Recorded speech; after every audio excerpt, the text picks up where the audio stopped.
ఇష్టారీతిన పోస్టులు పెడుతున్నారని మండిపడ్డారు మాజీ మంత్రి అంబటి రాంబాబు.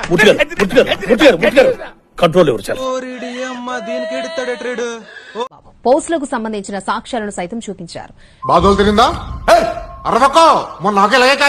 ఆ నాయకుడైనటువంటి మాజీ ముఖ్యమంత్రి జగన్మోహన్ రెడ్డి గారి మీద పెట్టినటువంటి పోస్టుల గురించి ఎవరు పెట్టారంటే ఎవడెవడో ఏదేదో కనిపెడుతుంటే మీరు ఇది కనిపెట్టారా?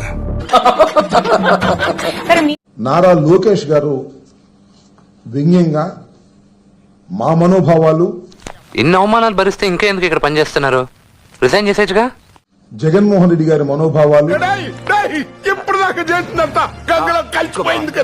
జగన్మోహన్ రెడ్డి గారి అభిమానుల మనోభావాలు దెబ్బతినే విధంగా నారా లోకేష్ గారు పెట్టినటువంటి పోస్ట్ ఇది. నువ్వు ధోని నీకో టీము ఎందుకురా సార్ అంటే మీకు అంత క్రేజ్. కానీ చంద్రబాబు నాయుడు గారి మనోభావాలు, లోకేష్ గారి మనోభావాలు దెబ్బతింటే ఇప్పుడు తలుచుకుంటే తమాషాగా ఉంది. నేనున్నానే పెద్ద ఎర్రుణ్ణి. ఆగ మేఘాల మీద వచ్చి మా సోషల్ మీడియా కార్యకర్తలను పట్టుకుపోయి కొట్టి చిత్రహింసలు చేసి ఒప్పించి జైల్లో పెడతారు.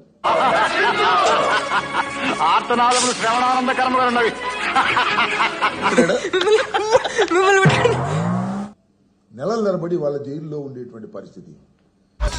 మీ కష్టం పగవాడికి కూడా రాకూడదు గురుగారు.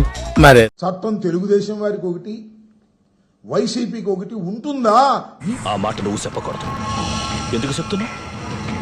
ఆ మాట నువ్వు చెప్పకూడదు. అట్లాగే ఆయన ఎవరో సీమరాజు సిగ్గా, భయమా, గౌరవమా? సిగ్గుతో కూడిన భయం వల్ల వచ్చిన గౌరవం అయి ఉంటుంది. ఆయన మన లోకేష్ గారు సృష్టించినటువంటి రోబో.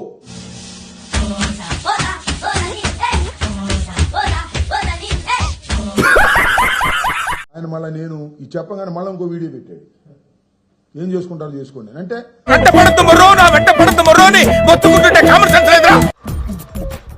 నవ్వు ఆపుకుంటున్నావు కదరా. అలాగే నా మీద కూడా ఇవన్నీ పెట్టారని ఇవన్నీ చదివితే మళ్ళీ ట్రోల్ చేస్తున్నారు.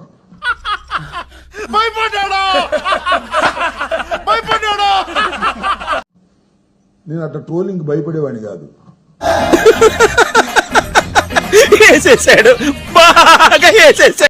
మరి ఎన్ని ట్రోల్ చేసుకున్నా నేనేం పెద్ద భయపడే వ్యక్తిని కాదు. అలసట రావట్లేదురా నీకు? నీ అంకమ్మ ఏమిటండి మీరు మాట్లాడేది? దానికి కావాల్సినటువంటి రెమెడీస్ ఏంటో మేము చూస్తాం. నా మీద ట్రోల్ చేస్తున్నారు, ఏదో పెట్టామని చెప్పేసి ప్రతి యాదవ్కి ఓ రోజు వస్తుందని ఇవాళ నీ రోజు ఆంబోత్ అని అవన్నీ ఎన్ని రకరకాలుగా పెట్టి నేనే ఆయన చదివి వినిపించాను. నా మీద నేనే చదివి వినిపించానని బాబు నాన్నే అదమని చెప్పేసుకుంటున్నాడు. ఆయన గురించి ఆయన తెలిసినంత మనకు నన్ను ట్రోల్ చేస్తున్నారు. ఒక మిత్రుడేమో ఫోన్ చేసి, ఏం స్వామి నీ మీద నీదే చదువుకున్నావు అంటే అటు పెట్టింది చదువుతున్నాను స్వామి. అన్నయ్య చాలా తెలివైనోడు అనుకున్నాను, నాకంటే తెంగరోళ్ళ ఉన్నాడు అన్న. ఎందుకు ఆ చీమరాజు వాళ్ళ జోలికి ఎందుకు అనవసరం? ఇది రియలైజేషన్. చిన్నోళ్ళు కదా నువ్వు చాలా పెద్దోడివి కదా అన్నారు. చిన్నోళ్ళు కదా నువ్వు చాలా పెద్దోడివి కదా అన్నారు. డబ్బా కొట్టు డబ్బా. చిన్న పెద్ద క్వశ్చన్ కాదు, లాని బ్రేక్ చేస్తున్నటువంటి ఎంతటి వాడినైనా నీ ఒపీనియన్ ఓడరా అడిగిండు, మాకే నీ మీద ఒక ఒపీనియన్ లేదు. చట్టం ముందు సమానమని నిరూపించే పోరాటమే మేము. అల్లుడు నువ్వు తగ్గొద్దు, నువ్వు వెనకడుగేయద్దు, మ్యాటర్ ఏంటో తెలిపో. ఈ మధ్య కాలంలో ట్వీట్లు పెరిగినాయి చూసారా? ట్వీట్లు ఎప్పటి నుంచి పెరిగినాయి నాకు తెలీదమ్మా. ఎల్ఓసి ఇచ్చిన దగ్గర నుంచి పెరిగినాయి. తెలిసిపోయిందా?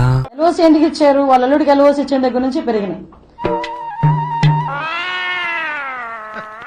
ఇచ్చిన దగ్గర నుంచి ఏమవుతుందంటే ఒక చిన్న అలజడి స్టార్ట్ అయింది. అంటే అక్కడ వాళ్ళు చేసిన పాపాలు ఏదైతే ఉన్నాయో అవన్నీ కూడా ప్రజలకి చాలా క్లియర్ గా తేటతలం అవుతున్నాయని భయపడి చూడటం కాదండి, మీరు చెయ్యాలంతే.